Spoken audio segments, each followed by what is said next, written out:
학원 업계에서 일을 하고 있는 14학번 이강희라고 합니다. 현재 국어를 가르치고 있고 이 일을 한 지 횟수로는 한 5년 정도, 이제 5년 차 정도 된 것 같습니다.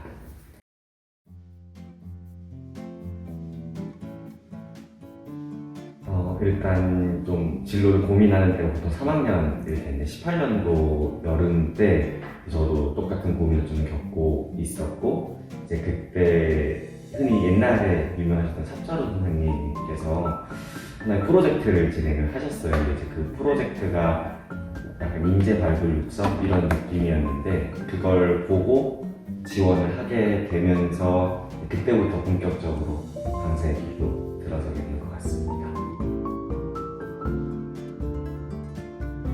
실은 이 강사라는 직종이 어떤 시험이라든가 이런 거랑 다르게 좀 애들을 직접 경험을 해보고 막 부딪혔을 때 본인의 강의 스타일이 잡히는 것 같아요. 그래서 냉정하게 말씀을 드리면 학창 시절 때 뭔가를 준비해서 한 번에 뭐 대강사가 딱 된다, 혹은 어느 정도 잘 나가는 강사가 된다는 어려운 것 같고, 대신에 제가 한 가지 후회를 했던 거는 저는 전공 과목을 그렇게까지 되게 빡세게 공부를 하지는 않았었는데, 이제 애들을 가르치게 되면서 다시 그 서적들을 한 번씩은 보게 되더라고요. 내용을 좀 풍부하게 설명하는 것도 그렇고, 이게 기원을 타고 가다 보면 어쩔 수 없이 전공 서적의 내용들이 조금 중요하게 되는데, 그때 이제 조금 후회를 했죠. 학창 시절에 조금만 더 집중을 해서 했으면 내가 지금 와서 이걸 한 번도 이렇게 볼 필요까지는 없는데, 굳이 뭐 미리미리 준비할 수 있는 걸 따지면은 전공 서적은 역시 중요한 것 같다 정도가 될 것 같습니다. 뭐 어떤 자격증이라던가 공부 관련된 스펙들까지는 딱히 제가 봤을 때는 필요는 없는 것 같고, 그런 케이스들은 봤어요. 본인은 강의를 하다가 발성이 좀 약한 것 같아 해서 발성학원을 다니시는 분들도 봤고, 제가 봤을 때는 초반 강사 생활 할 때는 한글 작업을 조금 많이 하게 되더라고요. 교재 편집 같은 걸 인디자인으로 하기는 조금 어렵다 보니까 한글을 좀 많이 쓰는데, 그거를 미리 어느 정도 한글이란 건 이렇게 돌아가는 거구나 라는 걸 터득하면 딱 현장에 투입됐을 때 비교적 당황은 조금 덜 하는 것 같았습니다.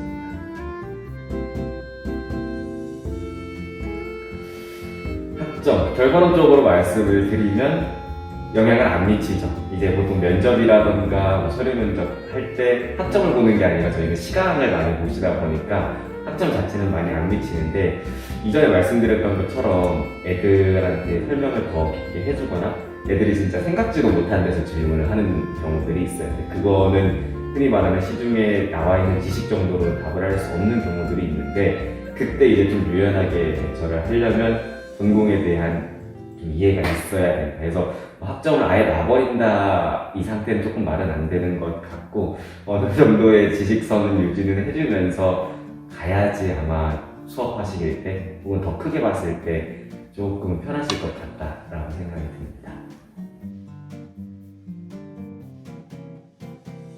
일단 학년별로 했을 때 전공 공부는 조금 필수고, 그 중에서도 국어적인 측면만 좀 말씀을 드리면 문법하고 문학 같은 경우에는 확실하게 챙겨주는 게 좋은 것 같아요. 의문론이 됐건 뭐 문학사가 됐건 그 정도는 기본적으로 가지셔야만 하고, 개인적인 생각으로는 이건 어디까지 제 주관적인 견해입니다만, 너무 이른 나이에 알바 같은 형식으로 학원 업계에 뛰어들지는 않는 게 좋을 것 같아요.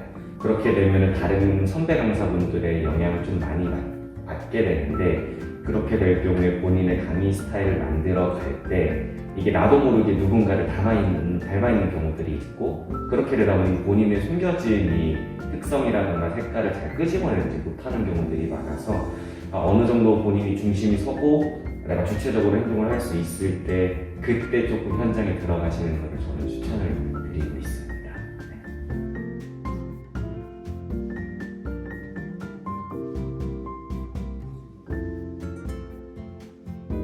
어디까지 솔직하게 대답을 해드려야 될까요? 학교 관련돼서 얘기를 하면 약간 민감하게 반응이 될 수도 있을 것 같아서, 일단 기본적으로 회사라는 타이틀을 갖고 있기 때문에 1차 서류 심사 들어가는 건 기본적이고 2차가 시간학기라고 해서 시범 강의를 진행하게 되는데 실은 1차에서 뭐 너무 특별한 결격 사유가 있지 않는 이상은 2차까지 보는 게 일반적이고요. 그 사이에 다른 사람들이 구해지지 않았다면 보통은 다 오라고 얘기를 합니다.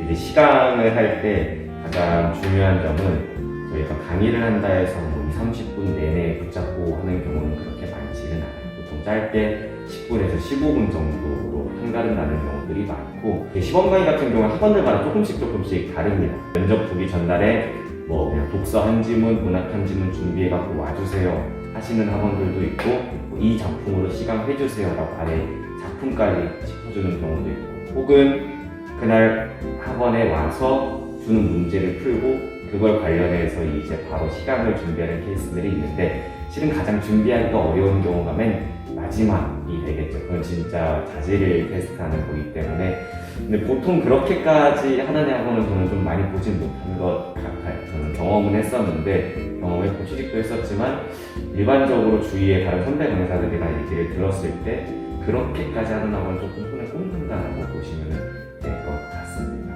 학교에서 했던 수업 시연 관련해서는 실은 저는 좀 특이 케이스였던 게 좀 빠른 나이에 아예 뭐 조교라든가 이런 개념이 아니라 한 학교를 전문적으로 맡아서 하는 강사 생활을 했었고 그러면서 학교를 다니면서 주 5일 매일 거의 강의를 했었어요. 그러다 보니까 수업 시연을 하기 전에 저는 강의를 하고 수업 시연을 들어간 케이스여가지고 오히려 강의를 했었던 그 환경이 제가 수업 시연을 하면서 도움을 더 영향을 미쳤던 것 같아요. 근데 이제 업계 관계자분들이 하시는 말씀을 좀 드려보면은 보통은 교육과, 국어교육과가 됐건 수학교육과가 됐건 교육과들을 희망을 하시는데 기본적으로 수업 시연이라는 걸 했기 때문에 애들을 가르쳐본 경우도 있기 때문에 조금 더 현장 적응에 유리하다라고 판단하시는 경우들이 있어요. 근데 종종 오게티가 나는 경우는 수업 시연이라는 건 아무래도 뭐랄까 틀을 짠 다음에 들어가는 거다 보니까 실제 시간에서는 그것보다 조금 더 유연하게 행동을 요구하는 경우들이 많습니다.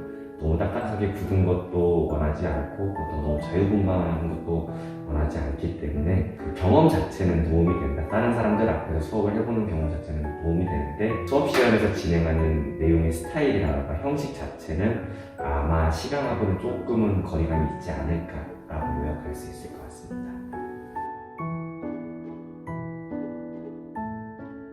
일단 장점이라고 하면은 누구나 다 이제 큰 기대감을 갖고 오는 아마 이게 조금 되지 않을까 싶습니다. 이건 뭐 거부할 수 없는 메리트인데 문제는 뭐든 그런 것 같아요. 공짜는 없죠. 많은 액수를 받는 데에는 그만한 희생이 따릅니다. 그게 이제 단점이 되는데 워라밸이라는 게 쉽게 맞춰질 수가 없어요. 물론 그거를 어떻게 잘 조율하시는 분들도 계시는데 실은 저희가 해야 할 일들이 애들의 성적으로 보다 조금 더 직접적으로 연관이 되다 보니까 자료를 만드는 것도 그렇고 수업 준비를 하는 것도 그렇고 아무래도 시간이 많이 투자가 될 수밖에 없습니다. 그래서 안 보이는 데서 시간을 좀 많이 써요. 특히 시험 기간에 물론 학교 선생님들도 시험 출제를 하시느라 바쁘시겠지만 저희는 그거를 또 대비하는 입장에서 바쁘고 이제 시험 범위라는 것들이 저희가 대비를 할때 뭐 3월달부터 우리 여기서부터 여기까지 나가고 이거 시험 범위야 라고 하시는 게 아니라 학교 선생님들은 진도를 나가시면서 이 정도까지 하겠다 하고 애들한테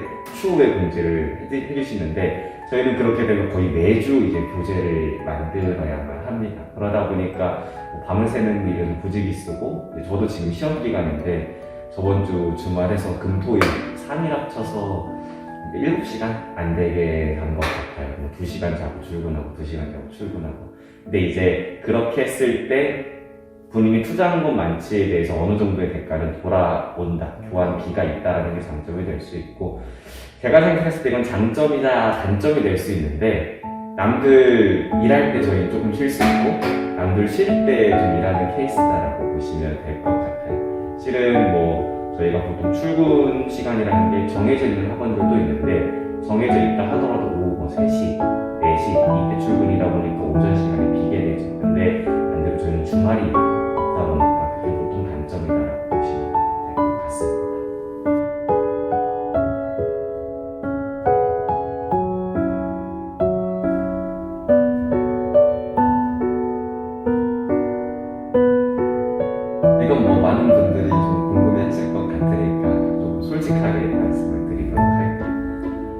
고정급이라고 하면 일단 기본적으로 월급이 좀 달마다 이제 얼마씩 따박따박 받아가는 건데, 이제 그거 같은 경우는 보통 학생의 수와 상관없이 나의 안정된 월급을 받아갈 수가 있겠죠. 장점은 가장 하나, 안정적이다. 내가 뭐 학생들이 나가고 들어가고에 대해서 위기의식을 느낄 필요가 없다. 근데 늘 그렇듯이 안정적인 거에 대해서는 사람들이 안주하기 마련이라고 저는 생각을 하다 보면은 그렇게 따박따박 월급을 받고 다니시다가 이제 매너리즘을 조금 빠지시는 경우들도 봤고, 나중에 가서 분명히 후배 강사를 하시는 분들은 그런 얘기는 때가 올 텐데, 본인의 월급 이상으로 애들이 확 늘어나는 때가 생겨버립니다. 그럼 그때 이제 조금 불만을 가지게 될 수도 있어요. 내가 이만큼 일하는데 나는 이만큼밖에 못 받아가지라는 불만이 생길 수도 있다는 점이고, 비율제는 말 그대로 몇 대 몇인데, 통상적인 학원과 강사의 계약으로 했을 때 학원이 7에서 6을 가져가는 경우가 일반적이고,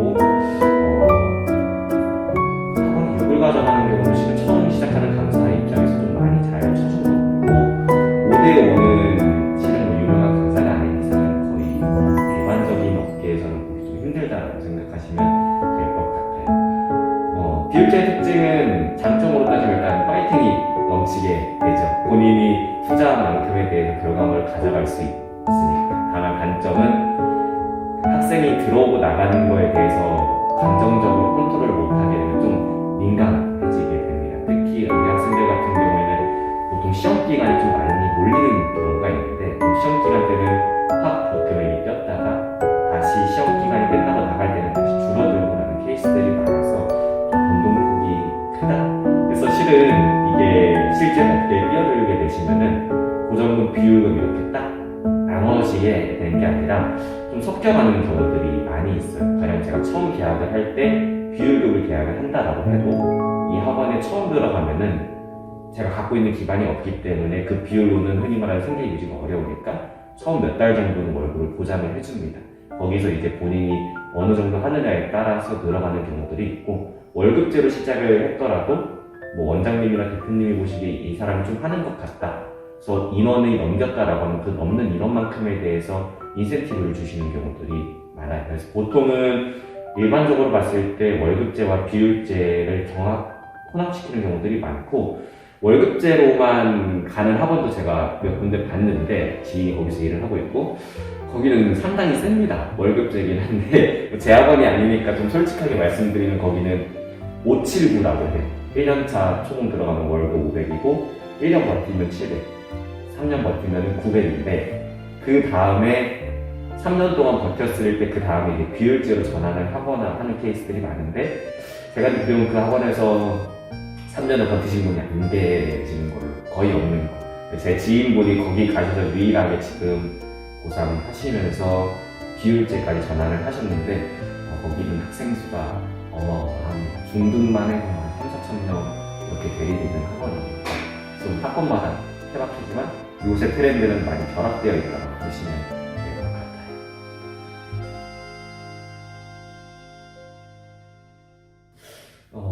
그러니까 뿌듯함도 좀 종류가 여러 개인 것 같은데, 그 느끼는 뿌듯함이 조금씩은 다른 것 같아요. 일단 제가 작년에 고3을 했었고, 이걸 졸업시키고 새로 먹게 됐는데, 고3을 하면서 물론 잘 간 친구들도 있고, 조금 한 번 더 하셔야 되는 친구들도 있고 이랬을 때, 물론 뭐 제 덕분에 좋은 대학을 간 친구들도 있어. 그때도 굉장히 기분이 보람찼고 내가 해냈다 이런 느낌이 들었는데, 저는 실은 그것보다 더 좋은 감동을 받을 수 있었던 건, 재수를 하러 들어가는 학생이 들어가기 전에 저한테 재수한다는 말은 안 하고 밥 한 번 먹자라고 얘기를 하고, 밥을 먹을 때까지도 그런 얘기는 안 했어요. 근데 이제 원체 좀 부끄러움이 많은 친구였었는데, 집에 돌아가는 길에 문자를 딱 왔는데, 쌤은 쌤 때문에 자기가 국어를 포기를 안 하고 끝까지 학습할 수 있었던 것 같다. 많이 부족했는데 끝까지 이끌어줘서 고맙고, 자기는 뭐 한 번 더 하려고 한다. 이렇게 연락이 왔을 때 오히려 저는 거기서 조금 더 감동을 좀 많이 먹었던 것 같아요.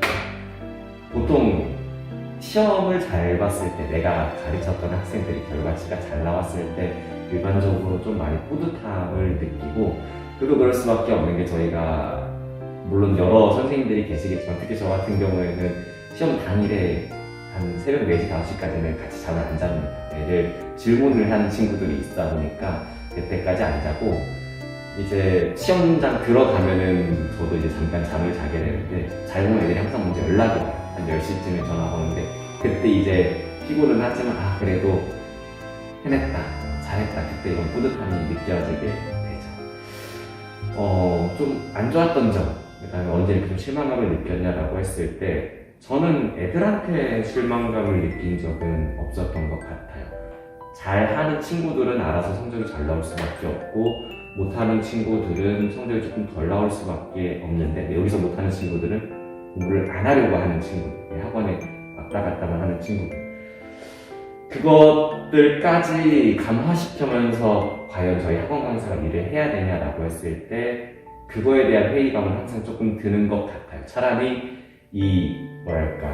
몽땡이 피는 친구한테 투자할 시간을 열심히 하는 친구한테 투자를 하면은 그 열심히 하는 친구한테도 더 좋은 시너지를 낼 수 있는데 내가 과연 이 친구를 이렇게까지 어화둥둥 해가면서 해야 되는 이유가 뭘까? 라는 생각들이 조금 들게 되는데 그때마다 이제 내가 이런 생각을 하는 게 맞는 건가라는 그 자신에 대한 현타도 좀 많이 오고 근데 그거는 실은 제가 저보다 나이 많은 강사분들께도 많이 듣는 얘기인데 항상 매번 느끼시더라고요. 그게 해소가 되지는 않는 괴로움, 안 좋은 점인 것 같아요. 어느 정도까지 해야 되고 어떻게 해야 되고 또 이제 저희 직종상 한 곳에 오래 있으면 좋겠지만 더 좋은 곳을 찾아 나가기 위해서 이직을 하는 경우들이 많은데 A라는 지역에서는 제 강의가 먹힌 적이 있는데 B라는 지역에서는 제 강의가 안 먹혔다라고 했을 때 그 강의가 먹히냐 안 먹히냐에 대한 차이에서도 많은 현타를 좀 느끼신다고 하시더라고요. 그 부분이 조금 안 좋은 점인 것 같습니다. 모두를 만족시킬 수 있는 강의는 할 수가 없다. 그 정도가 되는 것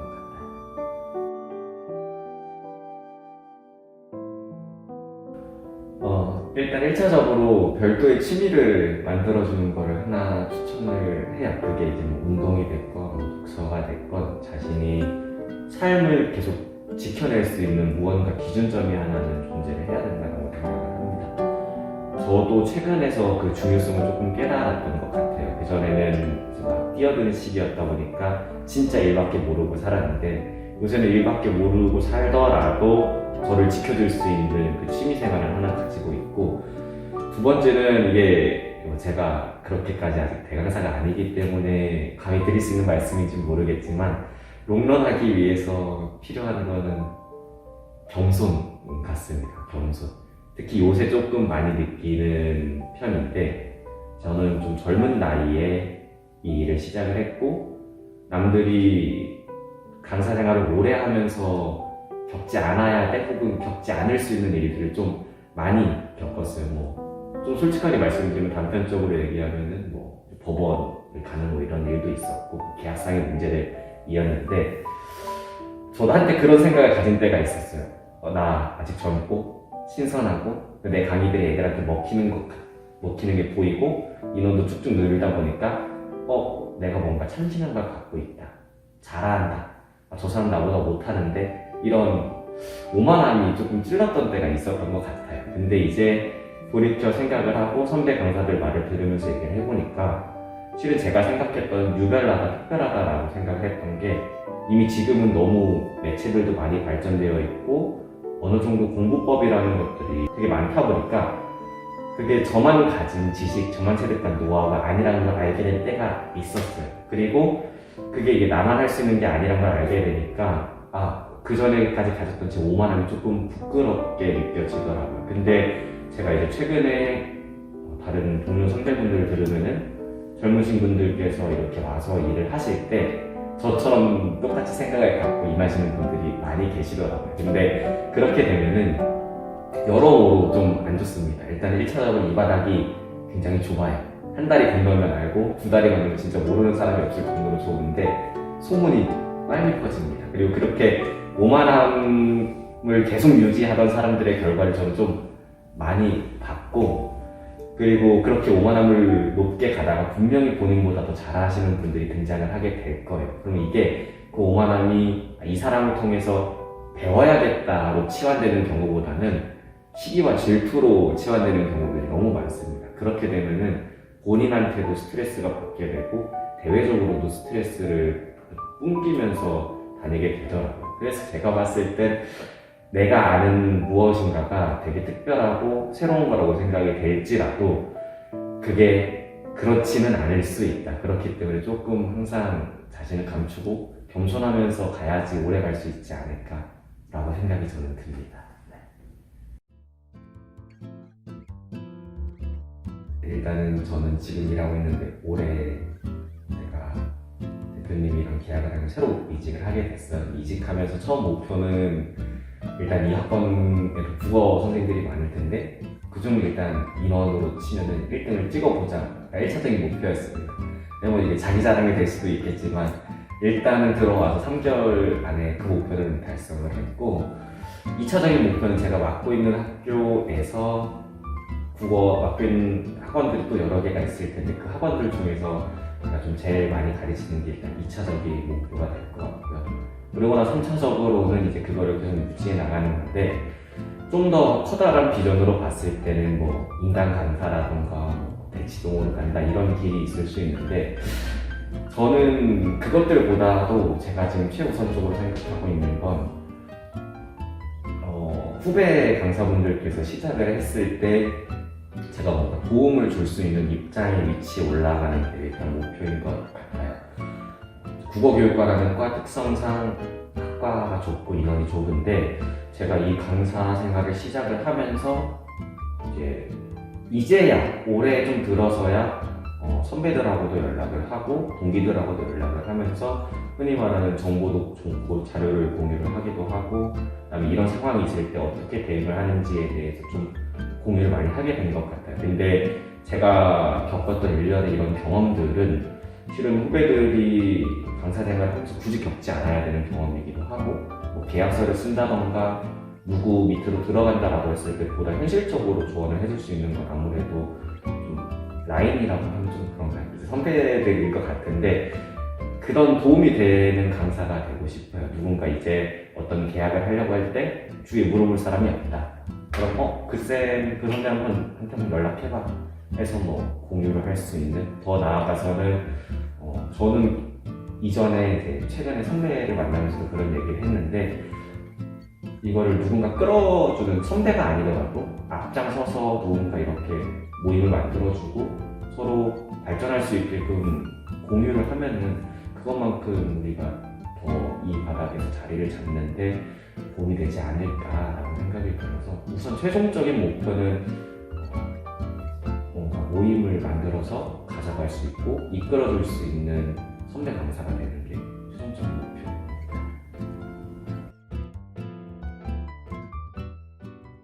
일단 강사라는 직책을 고민하시는 이유에는 되게 여러 개가 있을 것 같아요. 인고가 안 맞아서 이제 뭐 강사를 준비하실 수도 있고 같은 노력이라면은 투과했을 때 나는 물질적인 거를 조금 더 추구한다가 될 수도 있고 혹은 뭐 이것저것 하다가 안 돼서 이제 강사 생활을 하게 될 수도 있고 여러 케이스들이 있을 수 있는데 이 직책이 솔직하게 말씀을 드리면 진입 장벽은 낮아요. 흔히 말하는 대기업 공채처럼 뭐 특별한 자격증이나 이런 걸 필요로 하지도 않고 교육과를 나왔다는 것 자체가 학원계에서 굉장히 커다란 메리트가 됩니다.